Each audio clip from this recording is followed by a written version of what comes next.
welcome to our UUCD forums this morning. Happy almost Earth Day, but we'll call it Earth Week. And for our celebration today, I'm actually going to pass it to my friend and colleague Barb to introduce Clinton. But we are so grateful for you making it and really excited for an amazing forum. And with that, Barb will lead the intro. Welcome and thank you for coming. The Climate Action Team and Forums Team Committee and everyone welcomes Clinton Dexter-Nienhaus. I have to be careful when I pronounce his last name because I've done it wrong for years. He's the head naturalist for the Friends of Sax-Zim Bog, a position that he's held for 9 years. That's amazing for me to believe. He's an environmental educator, and as head naturalist for the Friends of Sax-Zim Bog, Clinton's roles include teaching and scheduling education field trips. If you haven't been on one, plan to go in the Sax-Zim Bog, teaching Minnesota Master Naturalist courses, serving as a bird guide, coordinating a number of citizen science endeavors in the Sax-Zim Bog, and documenting and identifying all species found in the Sax-Zim Bog. I think you've been around since the beginning of that, haven't you? Or did they? More or less, yeah. There's one list before I. Right. It's gotten a lot bigger since he's been here. His interests in the natural world include fish. That's where I first saw him in action. Dragonflies and damselflies, birds, reptiles and amphibians, moths and butterflies, lichens, prairie and boreal forest plant communities and ecology, beetles, and recently, ants and grasshoppers. There are many limits. Thank you for coming, Clinton. You need this, right?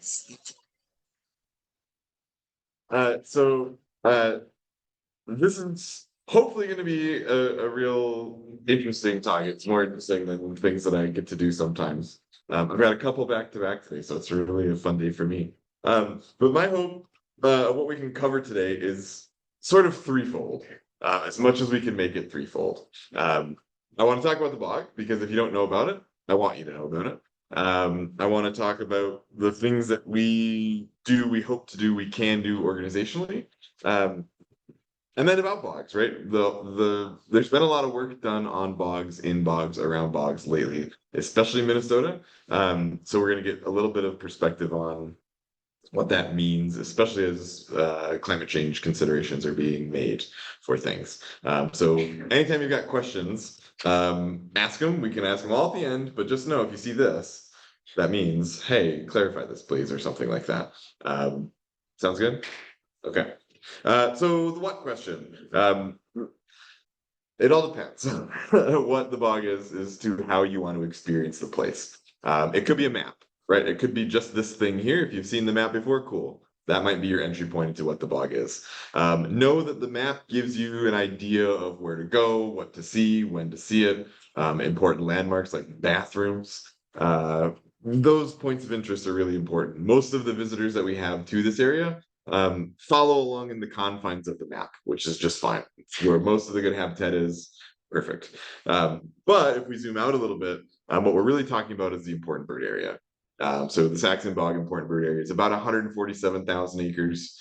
This is a program, the Important Bird Area Program is established by Audubon and by BirdLife International as documenting, designating locations that are important to birds, right? It could be that it's important migration habitat, so maybe a big wetland somewhere that gets a lot of ducks or shorebirds or sparrows or things. It might be habitat types that are really important for breeding, for wintering. Maybe it's really sensitive habitats that are pretty rare or declining or really at risk. And maybe it's also those birds that are related to those habitats. So for us, it's mostly wetland species and boreal forest species. Birds like American bittern, which have been losing a lot of habitat because wetlands are going down in a big way. Bird like great gray owl, which relies on black spruce tamarack forest. A few species like that. These are really good. Minnesota has a lot of important bird areas, but they don't necessarily offer any protections.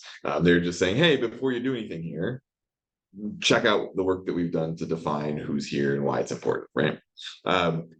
You can think about it that way. You could also think about it how I increasingly think about it when we talk about the ecosystem, the greater Sax-Zim Bog ecosystem, which is around 500,000 acres or more, depending on how you want to draw lines, right? Because at least for us as an organization, for me as an educator, habitat's habitat, right? A road doesn't really matter in the greater scheme of things. Trees on one side of the road are the same trees, it's the same ecosystem, right? Because there's some really good stuff that's missed in the important bird area designation, some really cool habitats that we include organizationally. So we find ourselves operating in this version of the Sax-Zim Bog. But what does that look like? If you've never been, Duluth's in your bottom right. The orange box is the IBA, so that's the 147,000 acres, pretty long, pretty narrow. The southeast corner is Culver, Minnesota, County Road 8 and Highway 7 intersection there. So long, narrow, covers a lot of really interesting habitat in that long, narrow stretch. If we zoom out to that greater Sax-Zim Bog ecosystem, this is what we're dealing with generally. You see that especially west on the map, there's a whole bunch that got added. That is the Toivola Swamp, which is one of probably in our region, one of the most intact stretches of bog that we've got, which is really, really lovely. A lot of cool things out there. Very hard to get people out there though. So it's a win-win for everybody. And we're here for basically one reason. And that is this. This is a map outline of Glacial Lake Upham.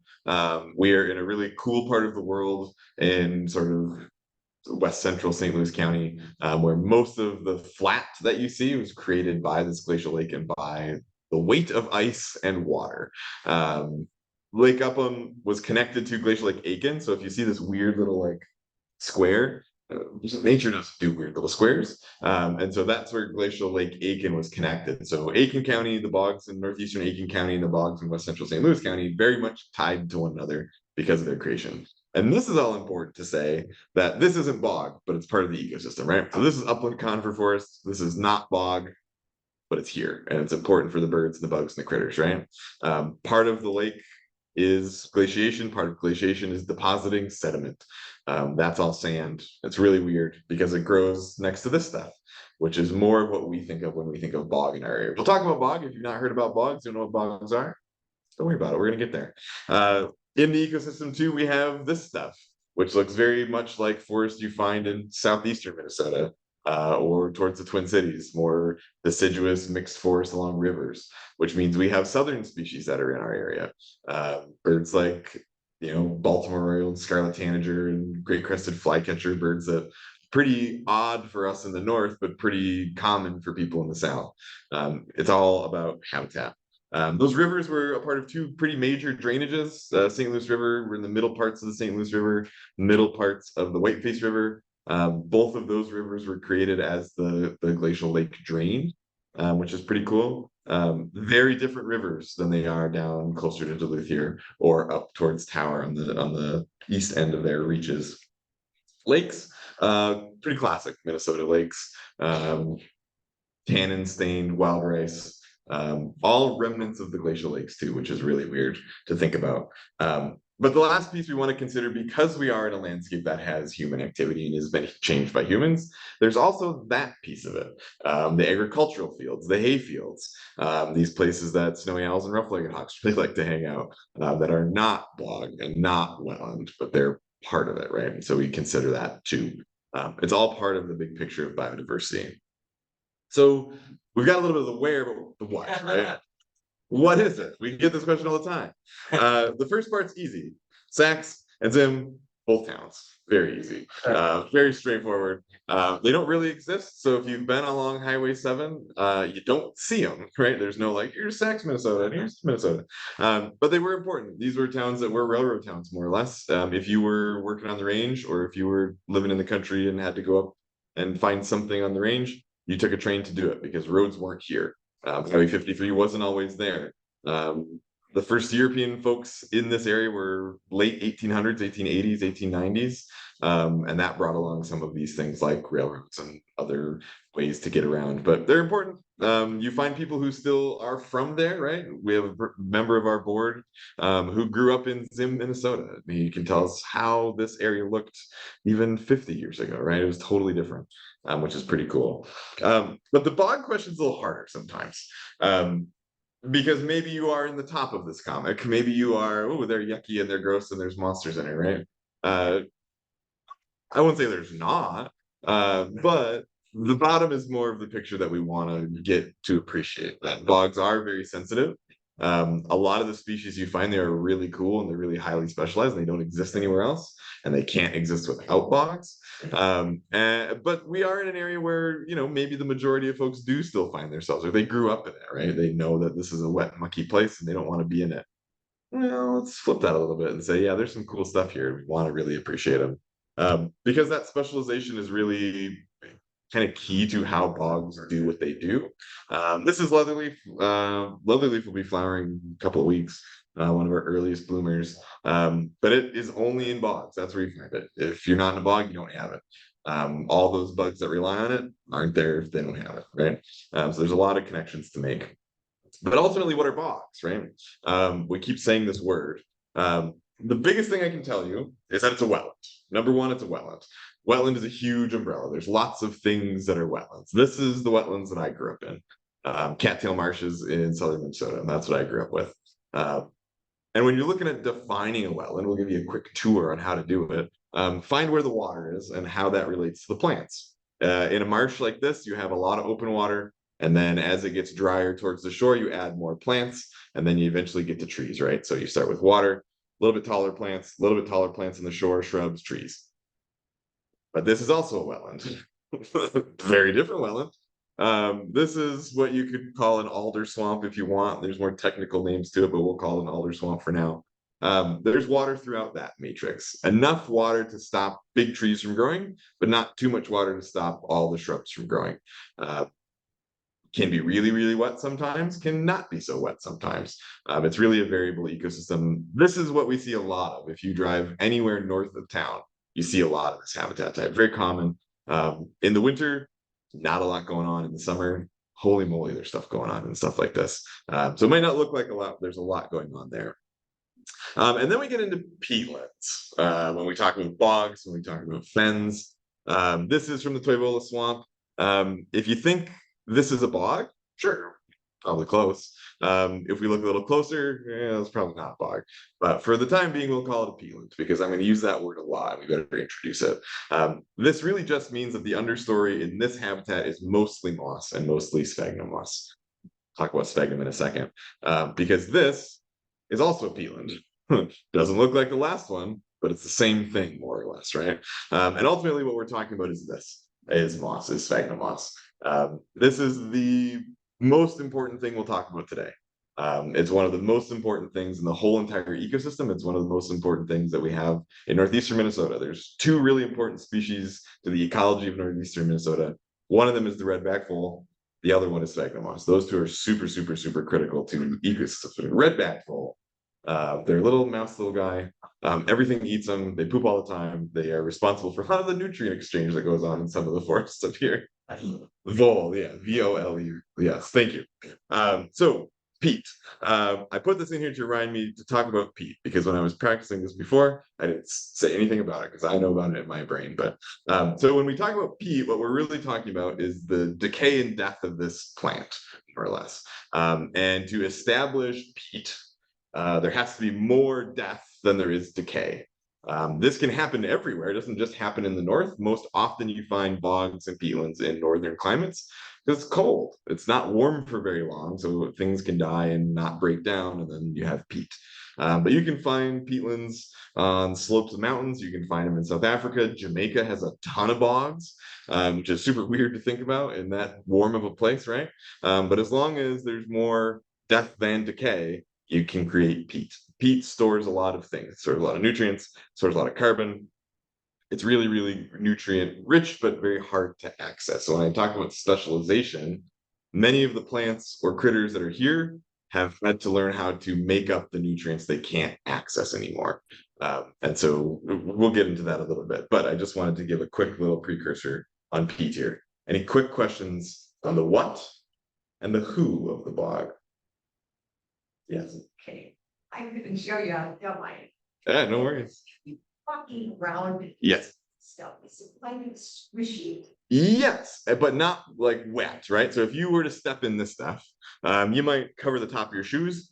That might be it. There are certain kinds of bogs where if you do that and then you just stand for a while, you'll slowly just sort of sink. Those are really fun. They're a pretty rare ecosystem in Minnesota. But yes, you would squish and squish and squish, but you wouldn't necessarily need like knee boots or something. You could be okay if you're tolerant of some wetness. Great question. Great question. Okay. Other quick ones? Okay. Thinking about here. Our cabin is in this little, like a pond. Okay, I'll click it. It's I can repeat your question. Yes. like this little deep pond, and all around it is what I think that was sphagnum moss, is all kind of squishy, and kind of encircles it. But Yes. it's not a full big area. Is that sphagnum moss? You bet. Yeah. So the thing that we won't really get into with this is that bogs are growing constantly, and they start by colonizing the edges of little depressions. So if you had a little lake, I think we're getting some interference between our mics here. Testing, if it is up, so we Okay, need battery. no worries. So it grows starting around the edge of a depression of some kind. It could be a little lake. It might be just a little sort of scoop from a glacier, and then it grows and covers it. And so what you're seeing is just the start of that process. It takes a long time, thousands and thousands of years to do that.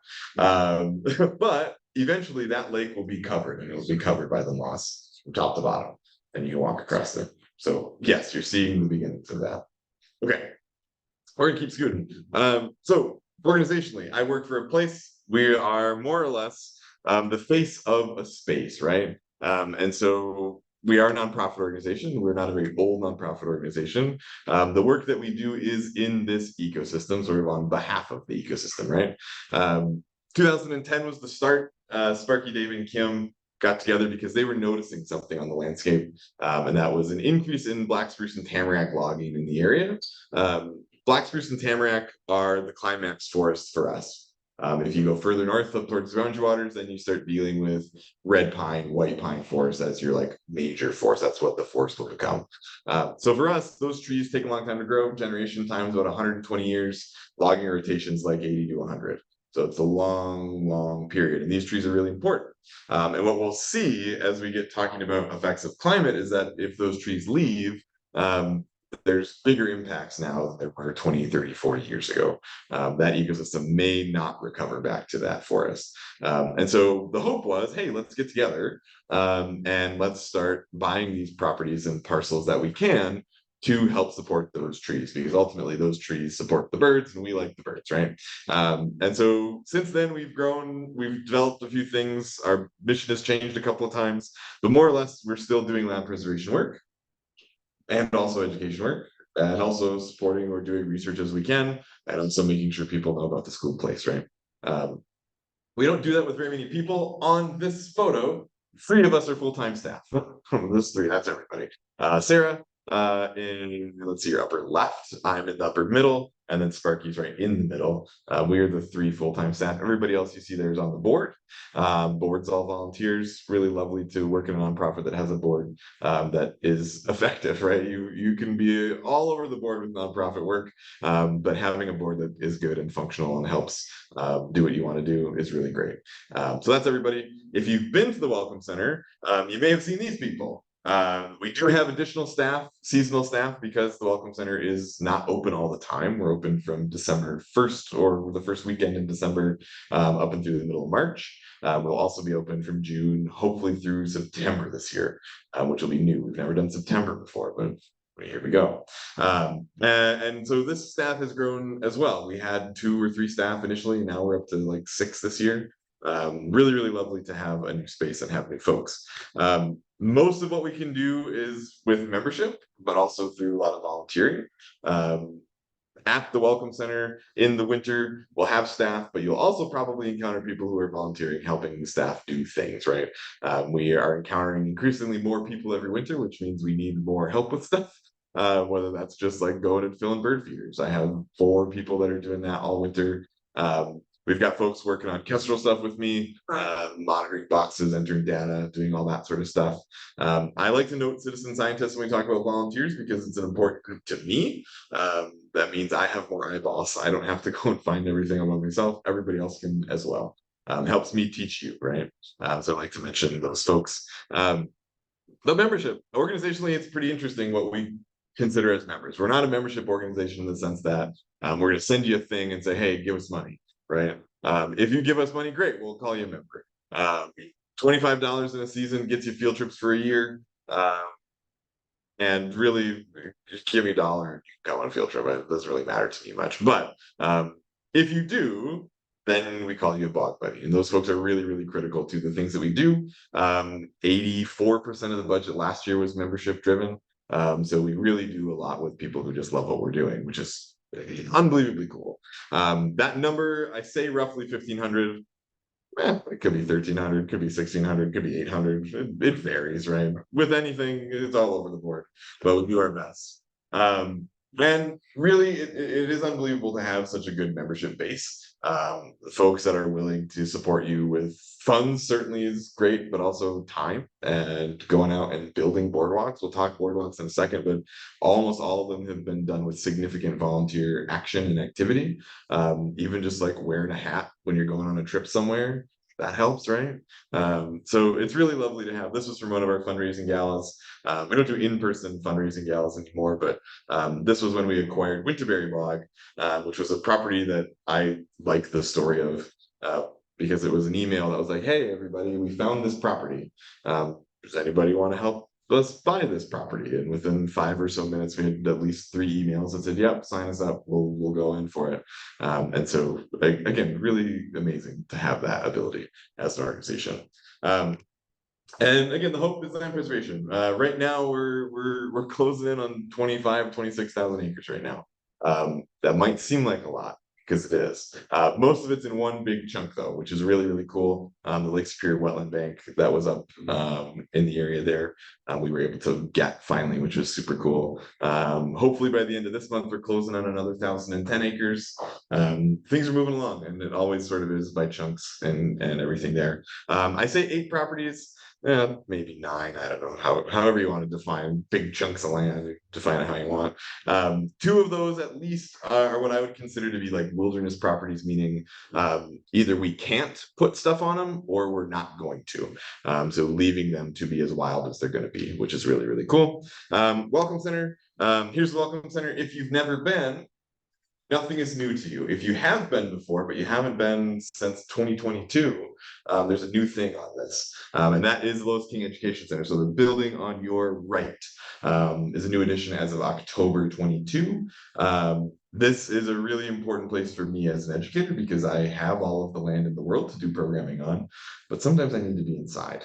I need to take out my wings and my skulls and all my feathers and stuff inside, and now I can do that. This was a match for one of our longtime donors and friends, Dick King. When his wife passed away, there was some funding that he made available to match for building this building, and it's really lovely. The old Welcome Center is still pretty lovely. That's the little building on your left. That was where everybody used to come. Before 2013, though, there was nothing there. It was just an open space. You just show up as you would, which is kind of cool. On properties, just to give you some ideas, I have maps for all of them up on the website. So if you wanted to go and check out individual properties, you could. I give you an idea of parking. I give you an idea of trails. What do you do when you're there? The hope was with trails is that we could get you an idea of what this habitat looks like without having to like walk it 3 miles into the middle of nowhere. You can just go off the side of the road and do a little loop and then be done, which is cool. Those trails are all marked. This was new as of a couple of years ago. Additional signage there. One of our volunteers and board members, Ruben, I like to say he got a little new tool for deck work and then he just carved out a bunch of signs for us. But boardwalks, though, really important, again, for me as an educator, but also for people who are trying to access a place like this. I like to do as much as I can for accessibility within the confines of what we can do, building things in wetlands. The more you learn about wetlands, the more you learn about how hard it is to do stuff in wetlands sometimes, which is great. We want that, but also for the case of accessibility, it's really nice to be able to put in some boardwalks. We have 4 now. We just finished the one behind the Welcome Center last November. Varying lengths, but again, the goal is to get you up and off in a safe way into the bog because we all can't tromp around bogs. And I want to make sure that we can do that as much as possible. This is Fringe Gentian Bogs Boardwalk. That's getting an addition this summer, so look forward to that. But it's more, right? We're known for birds, but I always like to plug this because we are in the season where most of the biodiversity that we have is visible now. We are in a place that has winter for a long time. You can't see bugs in the winter more often than not. So I think we're closing in on 3,700 species now. I didn't check before I updated this, but that's a lot of things because not all of them are birds. My job does some of that species stuff, like Barbie mentioned at the top. But also the education stuff. We're basically doing education programming all season now. The only months I don't do programs are April and November. April, because the roads are garbage. Gravel roads in northern Minnesota in the spring, bad. November, deer hunting. I'm not going to take groups out when people are hunting deer in the area. We're going to keep everybody safe as much as we can. But I do it in a number of ways, primarily through longer term things. So field trips that are 4 to 6 hours or big events like the boletes. That's primarily what we're doing there. And visitorship, right? Getting bigger and bigger every season. This winter was pretty mild, which meant we had about 2,000 more visitors than normal this winter. So we were around about 7,500 people this winter, which is pretty wild. Think about when I started, we were hoping for 2,000, and now we're triple that, which is kind of cool. Summer, we do have visitorship in the summer. There are lots of cool things there, but not as many people because bugs scare people more than 30 below. Yeah, it really it's odd to me. Give me bugs, like I'll take them. But again, that programming piece is helping build understanding, right? That's the whole hope is like if you're out in this place and you wanted to learn about what mosses or bugs, yeah, we want to do that, but also now you've been to this place, you've got in it and you know it, right? That's what I hope to do with groups whenever I'm taking groups out. Because ultimately, if you know it, then you do a better job of learning about it on your own. Maybe you want to do more preservation wise as well. And that's the piece that we're getting to next. So any quick questions on the organization itself before we move in to the cool stuff? I think this is working out. Okay. Maybe in and out. Yeah, in and out. Yeah. Yes, we. Any quick questions? Okay. All right.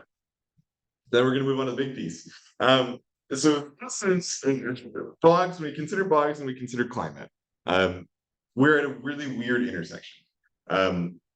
And read it if you want, but we are at a weird intersection because bogs are really important when we talk about mitigating climate change, and especially with carbon sequestration. Lots and lots and lots of carbon gets sucked up and stored into bogs. If you read the first bit and you're like, well, that's a big surprise, I don't believe that.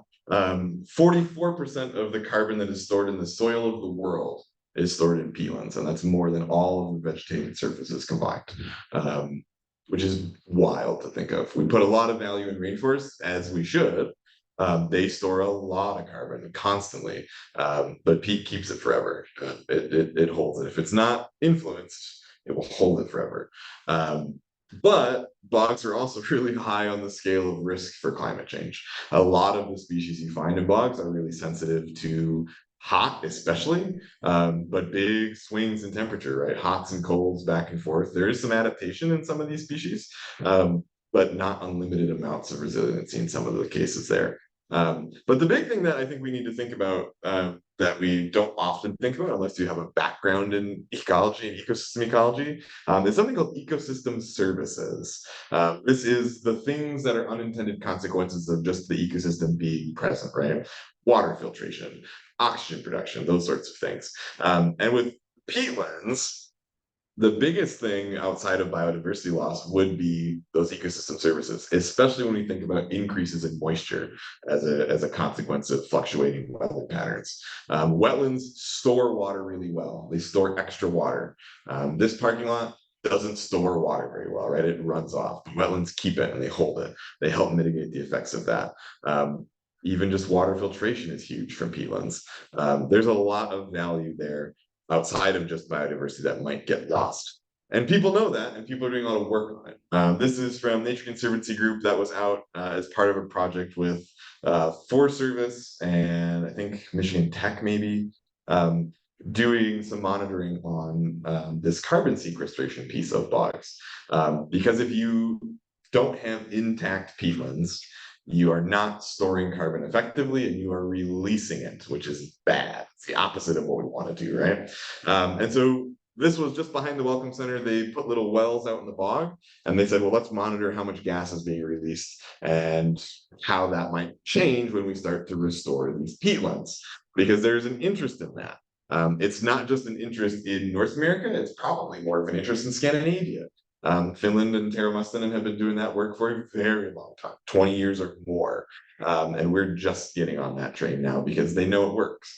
And so intact is the big thing from the Duluth News Tribune article. Intact is huge. The ingress of oxygen is bad. So when we talk about peat, the benefit to peat is that eventually there's no oxygen that gets into the soil. Oxygen is important for the soil. If it's not there, no decomposition happens, right? So nothing breaks down, no nutrients are exchanged to the environment, which in the case of a peatland, that's what we want. We want that. What we don't want is oxygen getting in. And if you put a ditch through a peatland, you have oxygen that can get in up to 150 yards or so in from that ditch. And that starts the breakdown of peat, which is bad. We don't want that. So all these little ditches in northern Minnesota, not so good. But what we know is that we can restore them. Taro has shown that. Folks at Nature Conservancy have been working on it.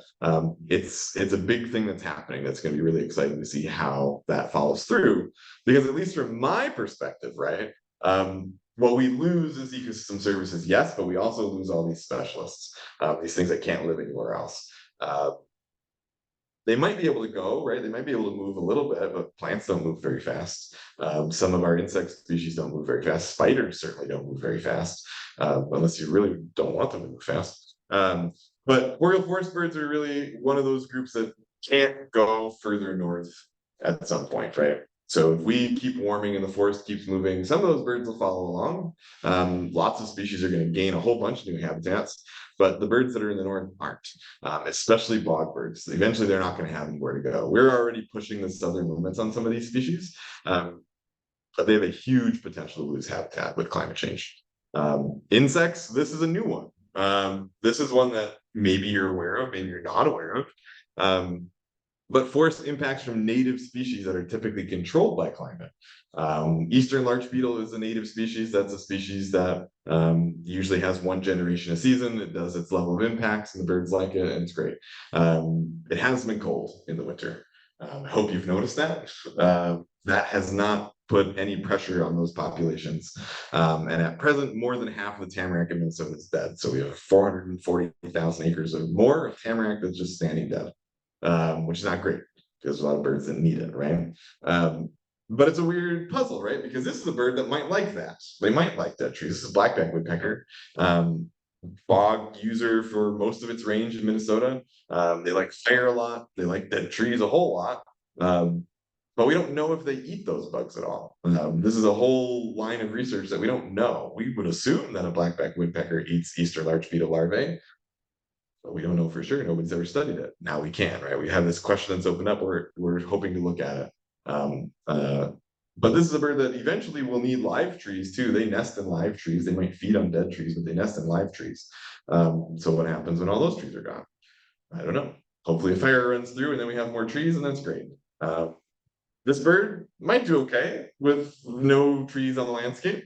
They're pretty adaptable. They like edges, but they need big trees. That's the whole problem with great grays is that they need big trees because ravens need big trees to build nests. Goshawks need big trees to build nests, and these birds use those nests. So we need big trees. Edges, well, okay. We've seen that in other places where edges are okay, but they need big forests. We need to attack big forests.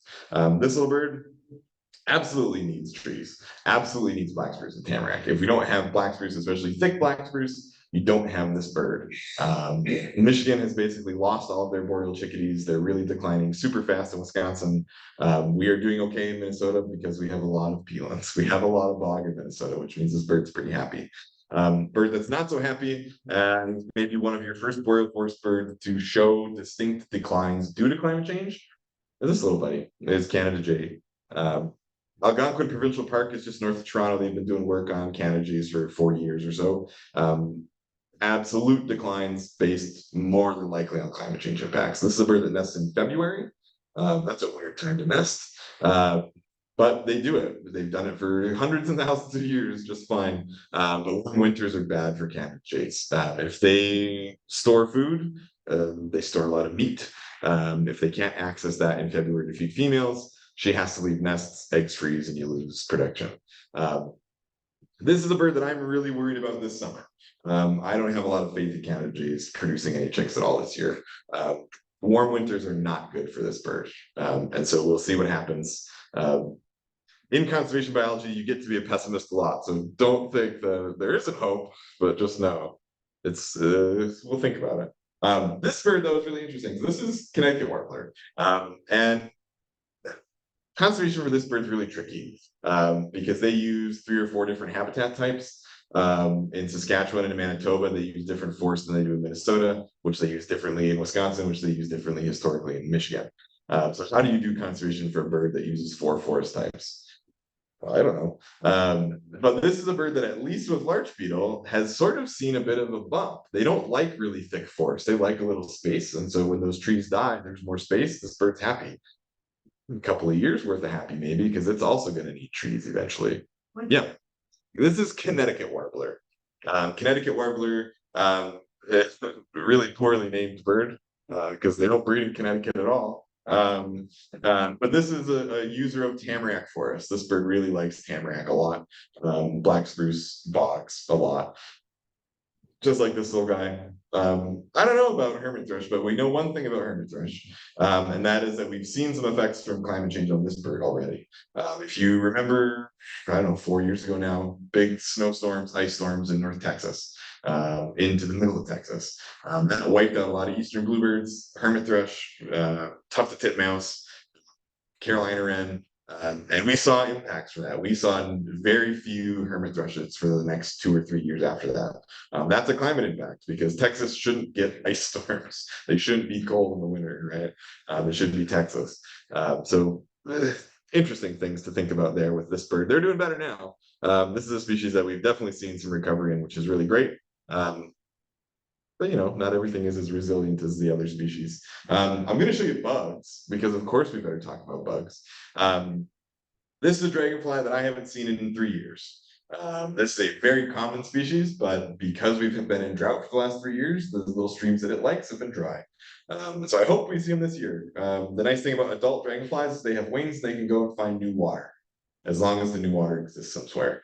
Wetlands are really good at keeping water. So we want to keep resiliency in the wetlands to support things like this.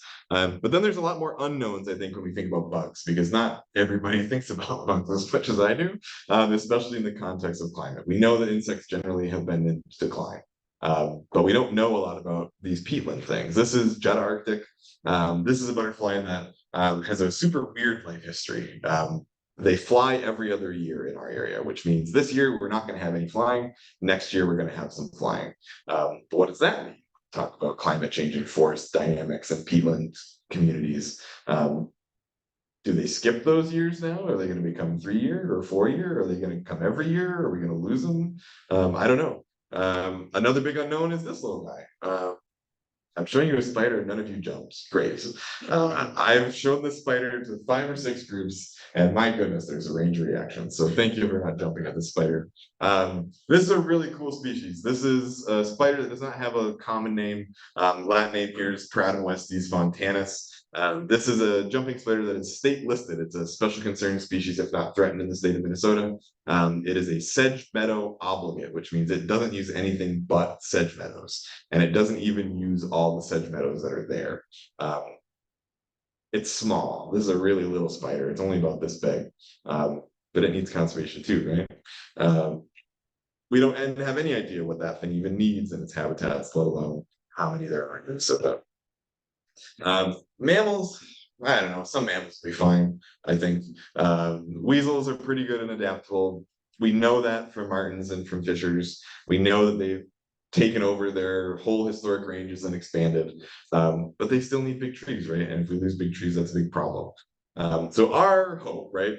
The overarching hope of what we're doing organizationally is to, number one, make sure these things stay as much as we can. We want to make sure that we can help and support folks who are doing some of that work as much as we can. Because our whole hope as an organization is to make sure this stuff is around for people. This is a very old and long-lived ecosystem and ecotype. And so, again, we're doing our best of what we can to keep it around for everybody. And so, I'm showing you moss one more time because it is important. It is a really good driver in helping us curb some of these effects that we see from climate change, especially when we talk about carbon sequestration. So go look at some moss. That's my homework for you. Didn't think you were gonna get homework, but you have some. And with that, I'm ready for you for questions if you've got them with this little blue-headed vireo. And I'm gonna leave this up while we're answering questions, just to say, if you have questions, send me an email. I love questions. Please send them to me. Our website has a lot of information on it. So if you want to learn more about what we do organizationally, what the ecosystem looks like, you want to learn more about the critters that are there. Lots of good stuff. So thank you, everybody. Let's have some questions.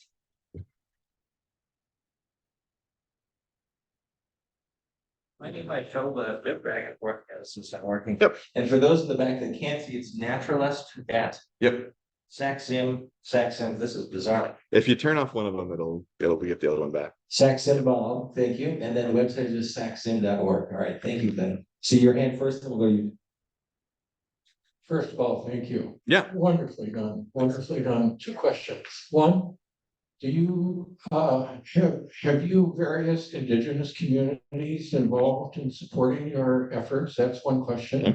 Secondly, for those critters, which I love that you're paying attention to the little guys. Yeah. Are you looking at ways to help perpetuate those who adapt to climate change through lab work, growth work, or whatever? Good question. Good question. So great questions. I will start the answer to the second question by saying the capacity of our organization is such that we can't quite do that stuff. But what we can do is get baselines, right? We know things are here. Let's make sure they're here in the same places every year. If they're not, who can we find that knows the answer to that question, right? Or who wants to answer that question? In the case of like assisted migration, so moving plants and trees, that's something that we could absolutely do whenever we wanted to. We know that we're going to change the forests. We know that we're going to shift more than likely to oaks. The nice thing about oaks is that blue jays move them. There's oaks kind of coming up all over the place in the bog because the blue jays are moving the forest. But that is a thing that could be something we do eventually because we are hoping that the stuff stays. And what that stuff is less important to us than that it's there, right? So to the first question, the indigenous community question, that's an inroad that is hopefully something that is on our horizons. Meaning taro and snow change work a lot with indigenous communities. Hopefully we're going to have some more conversations with Taro here in the next week about how we can do that. We had some good discussions during his talk this winter about that. I know there are at least 3 significant sites, indigenous sites in the bog. I don't know where they are because we don't get to know that stuff. But it is something hopefully on our horizons because it is important. At least to me, a really good friend of mine, Hope Flanagan, is in the bog constantly, and all she ever says is, "Look at all the medicine here." So to me, that's exciting just to know that perspective exists and that we can use it. So hopefully, fingers crossed. I want Hope to come to the blog and do all kinds of stuff, but I know she's busy, and so hopefully soon. Thanks for your questions. I love that. See Dick's question here next. Thank you. Thanks for your presentation. It's great. Yep. Well, just a question. Do you have a historic sense of what that landmass that includes the bog and all its boundaries looked like prior to the logging up here in the 1918 forest fire? Great question. Good question. So really good question. there's a way to learn that. I don't off the top of my head know the extent of it. What I can tell you though is that this forest has only been valuable, again, big quotes for whatever that means, at its present age. When those fires happened, this forest was still pretty young as far as black spruce goes. So its interest in logging has only been recent, I think. But there has been landscape change because of the agricultural impacts of the area. And so we certainly have historical photos. And if you want to do more digging, the Iron Range Discovery Center has a lot of old photos and a lot of old historical data for the area. And there's definitely been change, especially with ditching, especially with clearing land for farming. I think we were probably a little bit too north for some of those fires. I'm sure there were fires in the bog, but I would have to dig in a little bit more to find that information for you. Great question. Well, sorry, I see over here. And then I see one online. Great. So real better, and I grew up right next to the Zim Bog, Excellent. so I know it very well. Couple of things, there were a lot of fires when I was there, sometimes Sure. started by the train, Yeah. and sometimes they were just started by people who were looking for a little work in the train. And so frequently coming out of high school, I would get called or at her home, and my brothers and I would be out there with the 5-gallon cans Spraying. and so forth. Cool. My first question is, Mhm. has there been any, are you aware of how they're gonna deal with fire? Because it's 15, 20 feet of peat. Once it starts to burn, it burns forever. Yeah. Okay, so that's the first question. The second thing is, this area of it around northeastern Minnesota is one of the flattest areas, right? Yeah. There's not truly, like, about 13 miles of flat all the way up to Forbes. Yeah. And you can see some terrific sights. I told the story repeatedly and I've almost been laughed out, but I got to see light refraction looking north in March. And the city of Mountain Iron was up in the sky. Cool. This is something that happens in Norway and Sweden, and particularly it's been going on the Transcontinental Railroad in Russia, where people come in Irkutsk and they see the refraction from Lake Baikal. So there's some really amazing things about that area. Yeah, absolutely. Yeah, really good. So fire question is a good one. So if you're not aware, peat was used as a fuel source, right? You see it in Ireland, you see it in Indonesia, you see it kind of all over the world, wherever peat was a resource. Fire is a really big worry, at least from my perspective. Because we've been dry, the peat's been really crispy and it doesn't take a lot to set it, and then it'll go forever. So I don't know what sort of protocols exist for if there is a big fire up there, whether it's just gonna go or whether it's gonna get some help. I do know there is some precedent for research on that. We had a bryologist, so someone who studies mosses, who worked in the area for a little while. He's now over at Michigan State. He worked in Alberta, and in northern Alberta, there's been some fires. A lot of those fires are running through peatlands. The best thing we can hope for is that the peatlands are intact and they're resilient against fire. Peat, especially one species of sphagnum, does a really good job of insulating against fire. And we have a lot in the bog. So that's a good thing in my regard. But yeah, the train spark fires, that was the thing historically that was what a weird thing to think about, but it is absolutely impactful to this ecosystem. There haven't been any major fires that I'm aware of. The peat mine on 5 had a fire a couple of years ago, but nobody knew about it because they really kept it quiet because this is kind of a spooky thing. So I hope not, is what I think. But fire is a useful tool in an ecosystem, but we need to be conscious that it hasn't been dry, and dry is not great. Yeah. Yep. Yep. This year in late February, because there was lack of snow, it really was super. I saw the snowy owl. Yeah.